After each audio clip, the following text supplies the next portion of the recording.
Alrighty, Pocahontas. Alrighty, I'm gonna give John Smith a 5 because he's smashing, he is handsome, and he's kind of a little too perfect. He's Mel Gibson. In the words of the great nostalgia chick, this is Mel Gibson. He has to play Jesus in every movie. He's a little too perfect, but he's less scrawny than the other Disney princes, which is why I like him. But I'm gonna give him that score because he's not remarkable in any other sense. Pocahontas, however, I'm gonna give her a 9 because she's so underrated nowadays. I don't know why. She's kind of the epitome of the perfect role model. She's the independent woman. From the fact that she's like, I'm not going to take shit from these soldiers anymore. I don't care if I die, if I have to do what I know is right.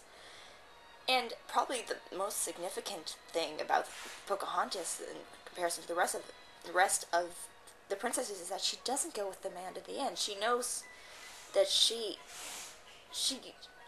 realizes the reality of her situation, and she's able to say, I'm sorry, I love you, but I'm needed here. And the fact that she doesn't run away with the man and have this perfect fairy tale ending, I think makes her more admirable.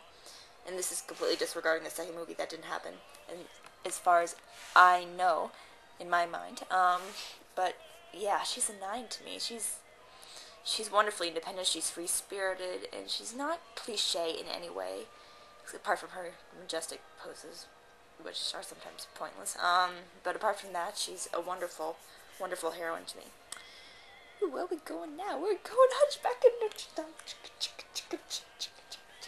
Okay, I love the Hunchback in Notre Dame. Okay, I'm gonna start with the heroine this time, Esmeralda. Completely disregarding the fact that she's absolutely nothing like the book character. I know that. Get over it, guys. This is Disney. But disregarding that, I'm giving her a 10. She's a wonderful, wonderful heroine. She's confident. She's independent. She's sexy, but not to the point of being slutty. She doesn't really ever give up her self-integrity. She just kind of knows how to have fun, in my eyes at least. She never goes really beyond. She's not going to give herself to a man. She doesn't take shit from men also, like Belle. She doesn't take shit from men. She, instead of falling in love at first sight with Phoebus like she does in the book, she attacks him, which is so wonderful. I love that. And another wonderful, this is because I know the book so well, but the fact that that in the book, when she first hears his name, she's like, oh, Phoebus, the sun god, oh, what a wonderful name. And in this movie, when he says, I'm Phoebus, it means sun god, she's like, no, really? It's just pretty much shows how wonderfully independent and confident she is. But at the same time, she's very strong, but she still has this very sensitive side. She has this wonderfully sensitive side that we see in God Help the Outcast, and with this insecure side of her as well, which makes her more developed, and she's also kind to Quasimodo, as we can see.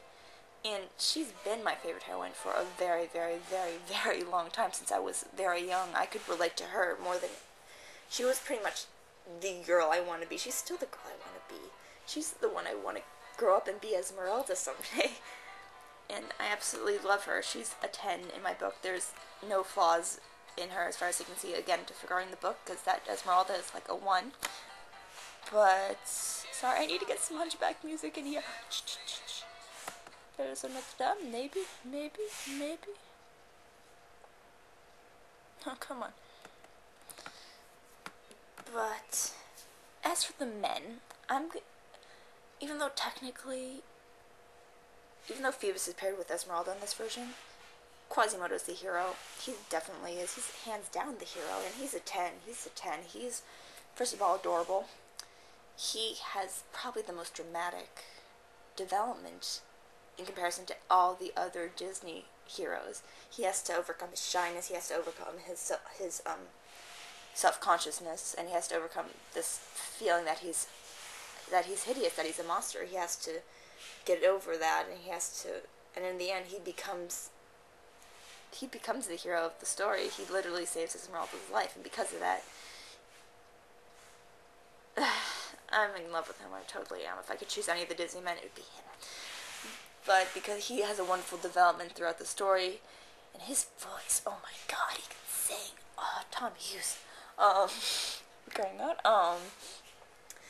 But he's absolutely a 10 for me. He's the definition of not a Disney hero, of a hero. Even though I love Phoebus, I really do. Quasimodo's the hero of this story. Now, what should we go next? We got Hercules. Not as deeply rooted in my childhood as Hunchback, but Hercules, I'm gonna give him a 7. He just never, again, it's nice that he's not, in lack of a better word, Hercules. He isn't this macho, I am born perfect and I will save everybody's life. He's kind of, his character is kind of mocking that idea, which I think is nice.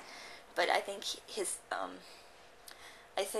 transition to that godlike figure is maybe a little too abrupt, but he's a fun character, and he's a wonderfully sweet character, which I like. Meg, I'm gonna give her a 9. I'm gonna give her a 9 because she's sassy, she's fun, she talks back to everybody. She doesn't take shit from nobody. Not just men, nobody. She doesn't take shit from nobody. And Susan Egan, what can you say? And also, what's nice about her is that she's not just this sassy, bitchy woman. She has this tragic past to her. Not tragic, but she has relationship with men before Hercules, which I think she's the only princess who's done that before. But she's the only one who has this personality and this history, which is keeping her away from love.